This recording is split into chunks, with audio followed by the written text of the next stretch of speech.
Adam, fíìmù wo lo fẹ́ wò? Fíìmù ITAB. Fíìmù ITAB lo fẹ́ wò. Noah, fíìmù wo nìwọ náà fẹ́ wò? Fíìmù ITAB. Kí ló dé tó fi fẹ́ wò ó? Torí fíìmù tó máa ń pọ́nyàn lọ́gbọ́n ni àti fíìmù tí kò ní lè lọ́mọ jáde tàbí kó di ojú.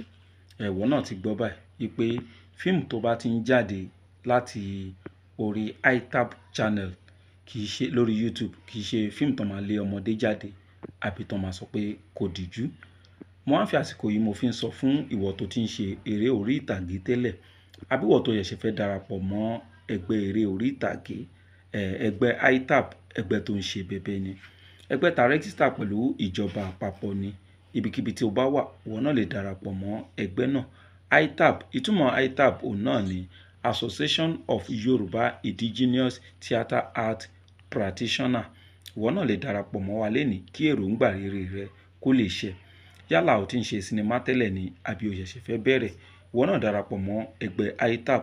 Láti darapọ̀, ẹ kàn sí Dr. Lekan Salami tó dá ẹgbẹ́ náà sílẹ̀ lórí WhatsApp.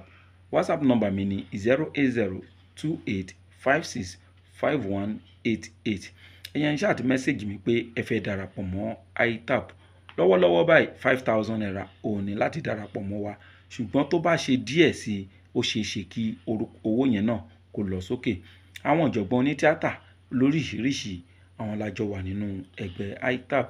ITAB láti lè gbé àṣà Yorùbá lárugẹ òun ló jẹ wá lógún, nítorí pé ìran tí ò bá gbé àṣà ìbílẹ̀ wọn lárugẹ, ìran náà ó fẹ́ parun ni. ITAB. Tiwantiwa. ITAB. Tiwantiwa. ITAB. Tiwantiwa.